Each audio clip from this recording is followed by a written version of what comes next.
Welcome बच्चों। आज हम देखने वाले मूविंग कॉइल गैल्वानोमीटर। यस, उसको हम शॉर्ट में MCG बोलते हैं, यानी मूविंग कॉइल गैल्वानोमीटर। अब सबसे पहले बच्चों ये है कि गैल्वानोमीटर क्या होता है, ये तो हमने देख चुके हैं। ठीक है, गैल्वानोमीटर का इस्तेमाल कैसे करते हैं, यानी क्या है उसको हम एमीटर में कैसे बदलते हैं, वोल्ट मीटर में कैसे बदलते हैं, वो भी हमने देखे।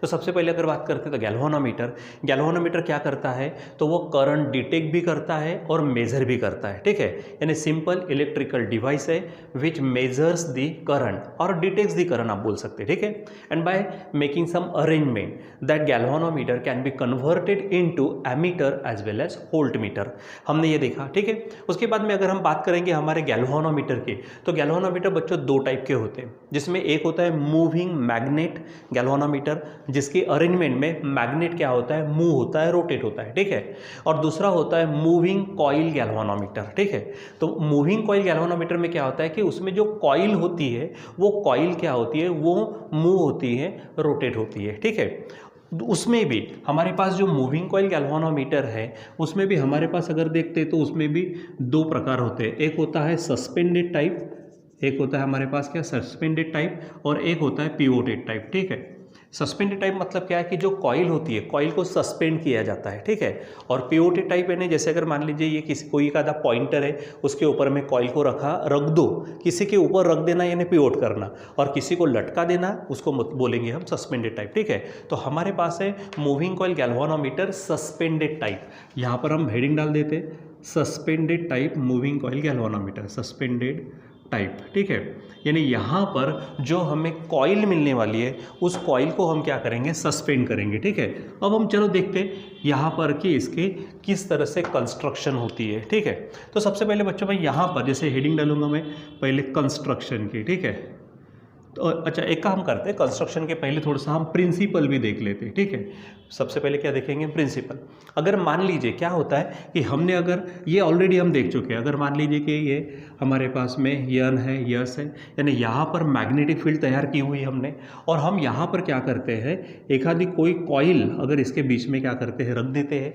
ठीक है, ये मान लीजिए कि PQRS ये हमारी कॉइल है, और इसमें से यहाँ से हम क्या करते हैं, करंट को अगर सेंड करते। ठीक है, इस तरह से करंट अगर इसमें से जाता है तो यानी सिंपल क्या बोलेंगे कि अगर if the current carrying coil is placed in the uniform magnetic field, then it is acted upon by two forces. ठीक है, and the forces, ठीक है, the forces produces the torque. ठीक है, जो टॉर्क तैयार होता है, टॉर्क तैयार होने के कारण इसमें क्या होता है, डिफ्लेक्शन निर्माण होता है, और कॉइल का जो डिफ्लेक्शन होगा, मतलब जो भी कॉइल डिफ्लेक्ट होंगी तो उसका जो डिफ्लेक्शन होता है, समझो वो डिफ्लेक्शन थीटा है, it is directly proportional to the current passing through the coil. ठीक है, यानी क्या बोलेंगे हम कि इसमें से जो करंट जा रहा है, इस जितना ज़्यादा करंट होगा उतनी ज़्यादा हमारी कॉइल क्या होंगी, डिफ्लेक्ट होंगी, यानी deflection is proportional to the current, या फिर आप उल्टा भी बोल सकते हैं current is directly proportional to the deflection.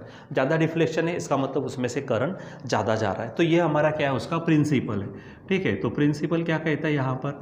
ठीक है, तो हमारे पास में जो प्रिंसिपल होता है, तो प्रिंसिपल क्या है कि simple I proportional to theta, या फिर आप बोल सकते हैं कि थीटा प्रोपोर्शनल टू I। ठीक है, और ये आपको ध्यान में रखना है, तब दोनों में से किसी को प्रूव कर दो। ठीक, उसके बाद में जो दूसरा पॉइंट आता है वो है हमारा कंस्ट्रक्शन का। ठीक है, दूसरा पॉइंट क्या आता है कि कंस्ट्रक्शन।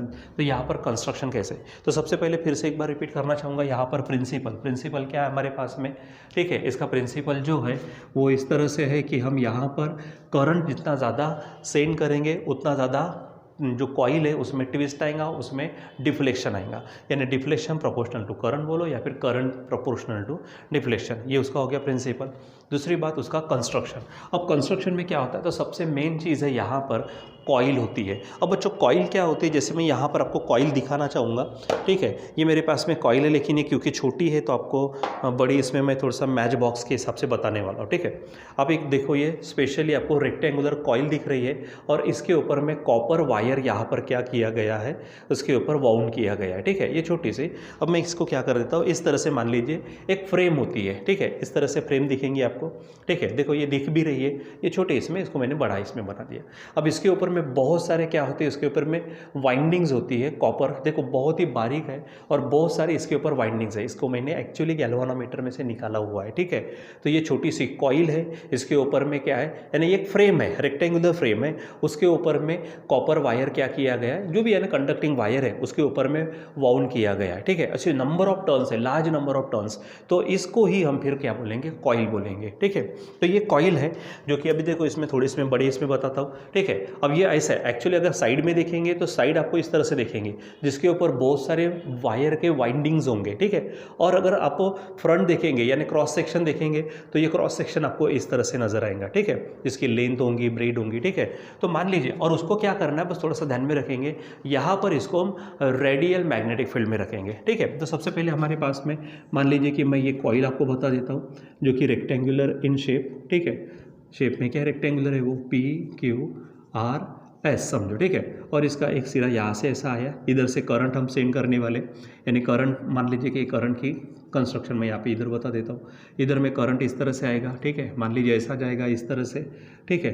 करंट और नंबर ऑफ टर्न्स होते हैं, बहुत सारे टर्न्स होते हैं यहाँ पर, उसमें से करंट जाएगा और फिर नीचे से क्या होता है, उसको स्प्रिंग लगा होता है, ठीक है, जो वहाँ पे अंदर में अरेंजमेंट होती है हमारे, ठीक है।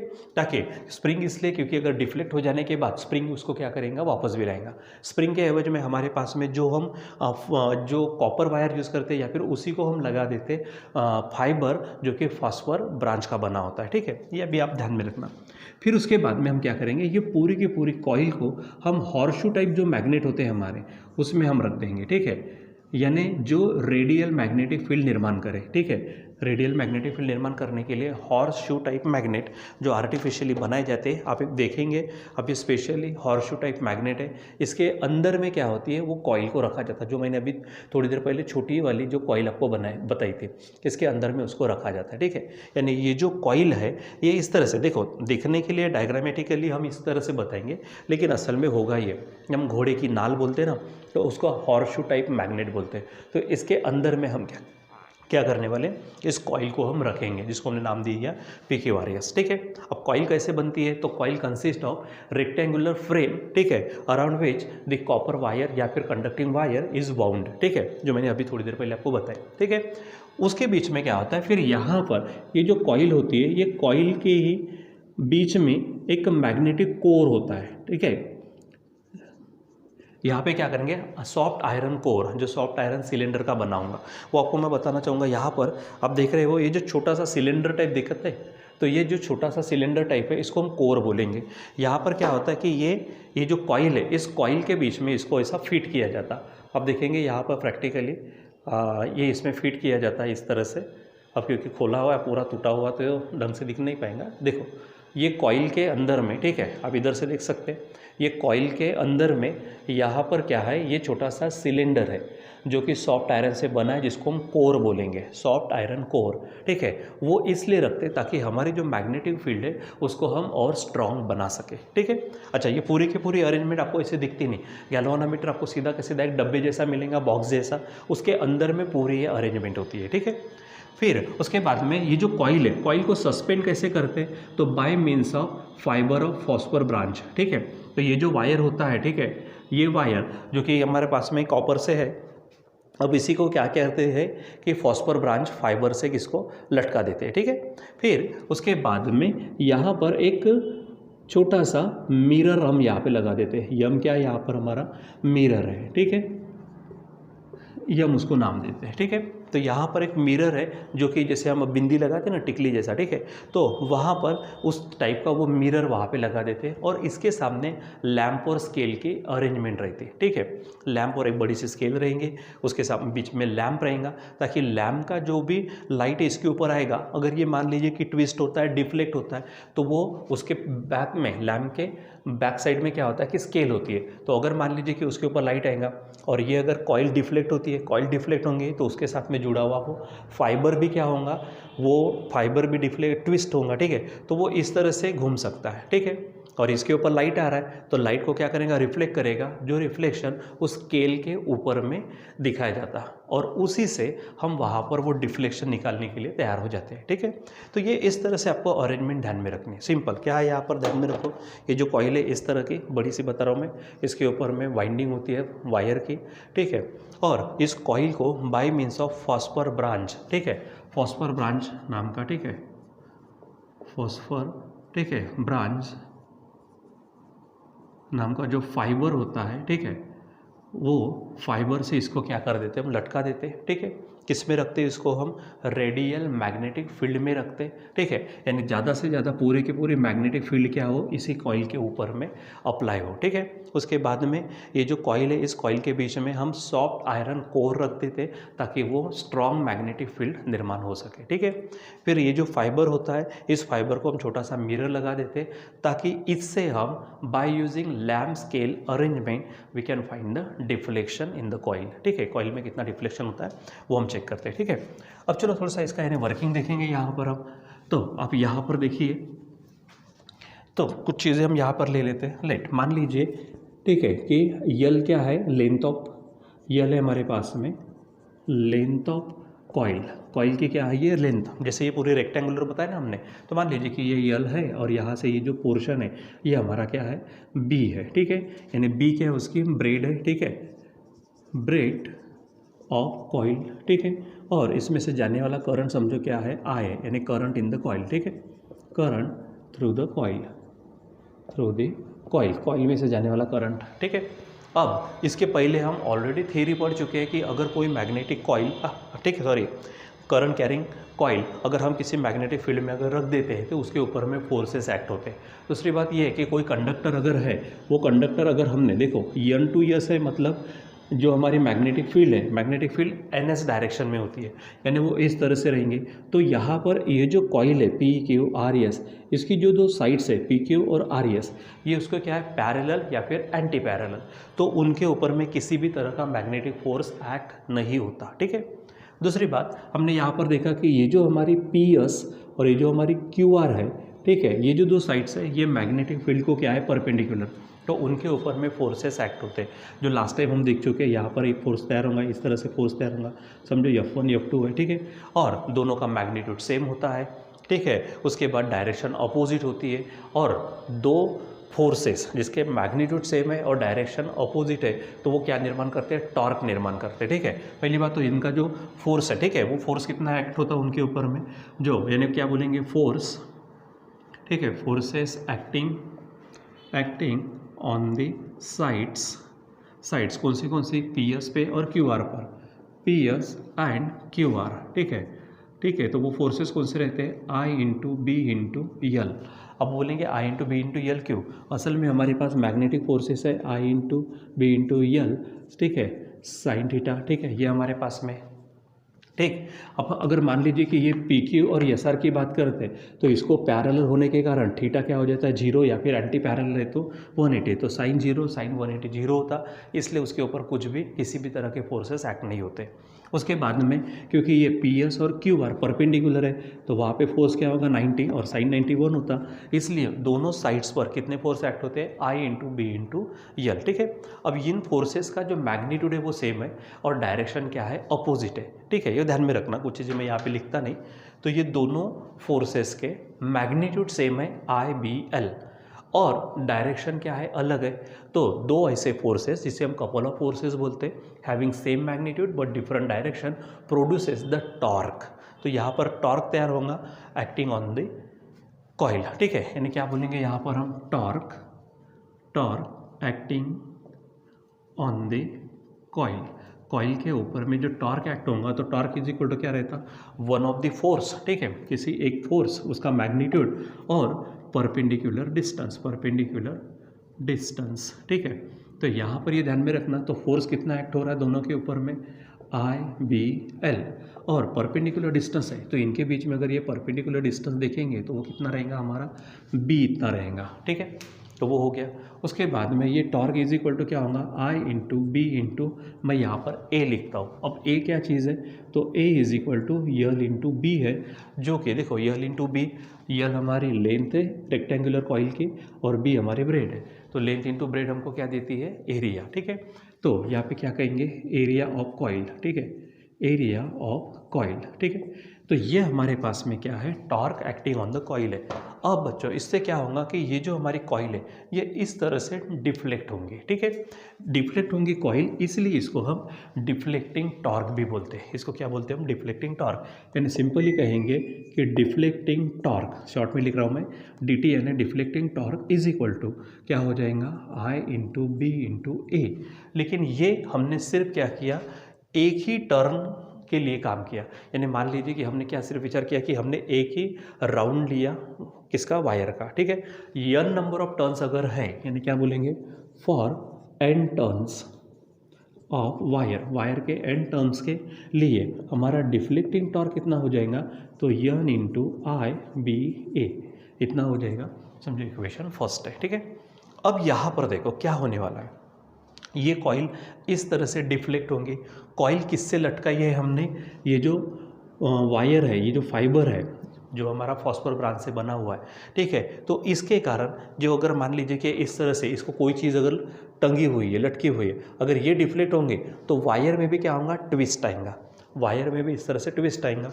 ठीक है, कॉइल ऐसी जा रही है तो वायर में क्या होगा, ट्विस्ट होगा। ठीक है, क्योंकि वायर हमारा क्या है, फॉस्फर ब्रांच का बना है, तो उसकी खुद की इलास्टिक प्रॉपर्टी होंगी।